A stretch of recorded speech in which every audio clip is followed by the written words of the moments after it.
Ryan Westbrook with GeekWire Studios here on location at Inbound 2024. This is HubSpot's big conference, an opportunity to talk to clients and sales and executives and partners, including Zuper. I'm joined now by the CEO and founder of Zuper. This is Anand Subbaraj.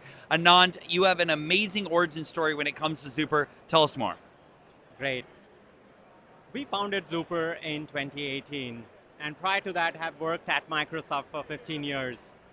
And it was an interesting story. I bought this refrigerator from a large global brand, and after I got that, within a few weeks, it had some issues, and I had to reach out to the customer support.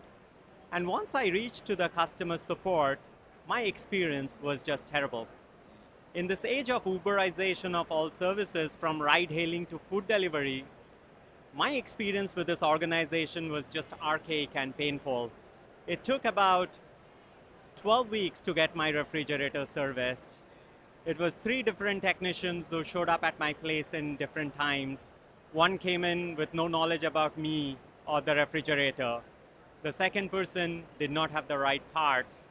And finally, after several weeks, the right technician showed up with the right parts, and then the issue was addressed.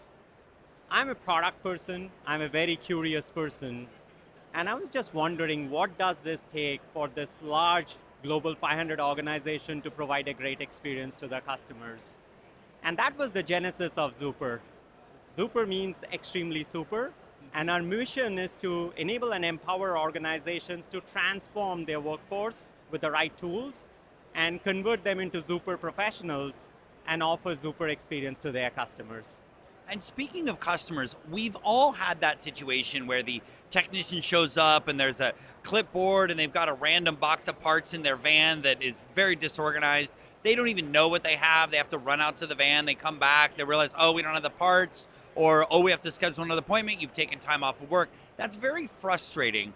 So there's a clear problem to be solved from the customer standpoint. But tell us how that affects the partners, those that are running Zuper to manage their business. What are you hearing from them as they roll out the FSM? Yeah, so from an organization perspective, for them to offer that experience to their customers, they need to improve productivity and efficiency of their business. And one of the most important thing is to get the right FSM or field service management platform to run their business. A lot of times the problem is that businesses are not thinking of field service management as an important tool in their arsenal. They're thinking of CRM products, they're thinking of ERP products, but for a service organization, field service management platform is the most critical aspect to improve efficiency and productivity and offer that great experience to their customers. 2-part question next. Why is it important that a CRM and an FSM talk to each other? And what should one look for when shopping around for an FSM? Yeah, so one of the most critical aspects for businesses, or especially service businesses, to run their process efficiently is to integrate their favorite applications.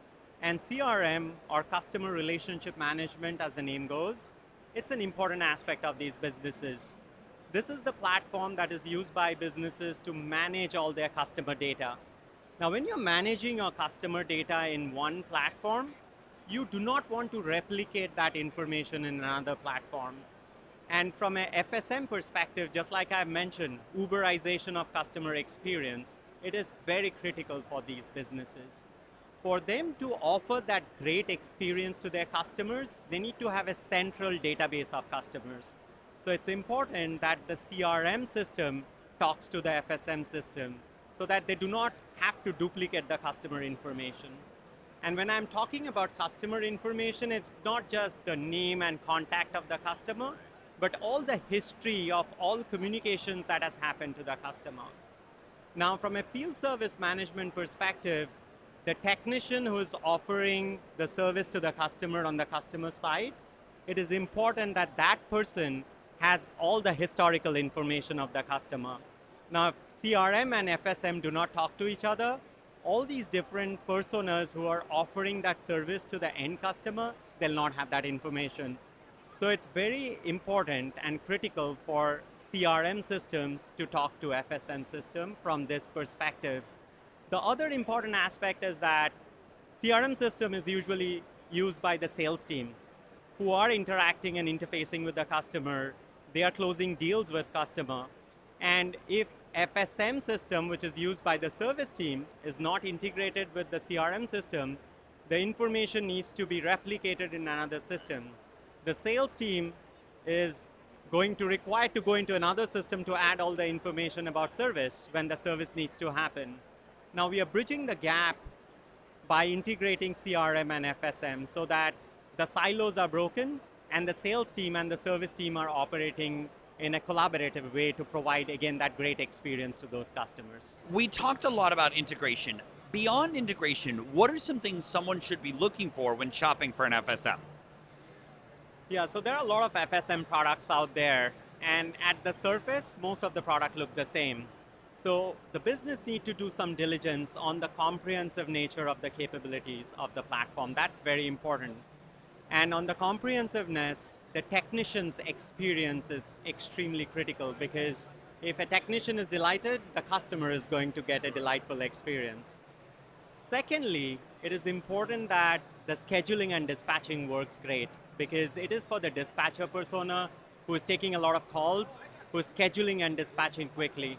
So it needs to have rich experience on scheduling and dispatching so that the productivity improves for the dispatcher. Third is that in this new world, AI is very important.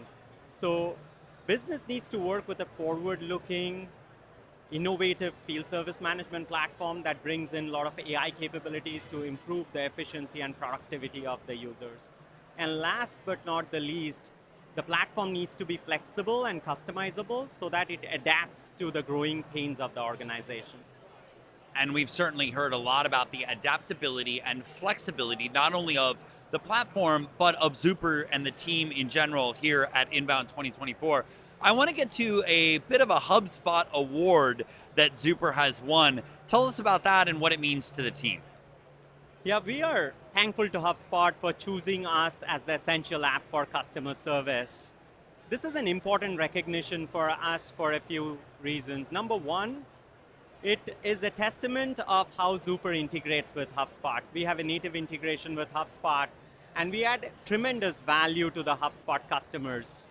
There are many, many HubSpot customers who are leveraging Zuper and HubSpot to improve productivity and transform that end customer's experience. So from a value addition perspective, this is a huge testament to that value that we are adding to the ecosystem. Second, HubSpot is a strategic partner of Zuper. And this award, this recognition is important to take the partnership to the next level. And third, the HubSpot partner ecosystem. They love Zuper because of all the value that we add to the HubSpot ecosystem. So overall, this recognition is huge for us as a company and also each employees in the company because they are very passionate about the value that we are creating to the larger ecosystem. And unrelated, but not completely disconnected, is the fact that HubSpot Ventures has decided to invest in Zuper. Tell me what that means and why it's important not only to have the cash flow in and from an investment standpoint, but to have that voice of approval from HubSpot Ventures. Yeah, so HubSpot joined us during the Series A round, which was about 3 years back now, end of 2021.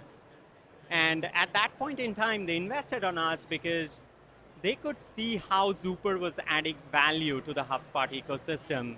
But those were early days of Zuper.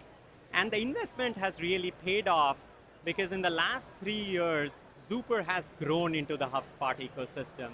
And just like I mentioned about all the great synergies that we have, the value that we add to the ecosystem, I think the partnership was a huge stamp of approval from HubSpot to say that, Zuper is an important cog in our wheel. And Zuper complements HubSpot. So it has worked really well, and it also gives that stamp of approval to the customers and partners who are looking into Zuper as a strategic partner of HubSpot. I have to ask, we're here at Inbound 2024, but next year, what is the Zuper team going to be excited about at this conference when we talk next year?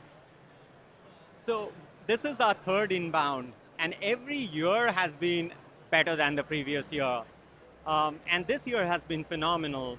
But what we do is like from every inbound to the next inbound, we continue the momentum. And I feel very good about where we are right now and how the next 12 months is going to shape up. And I think we'll be a bigger sponsor and a bigger partner of HubSpot during the next inbound. That's fantastic, and we certainly look forward to that. Anand Subbaraj, CEO and founder of Zuper. I'm Brian Westbrook, GeekWire Studios. Thanks for watching.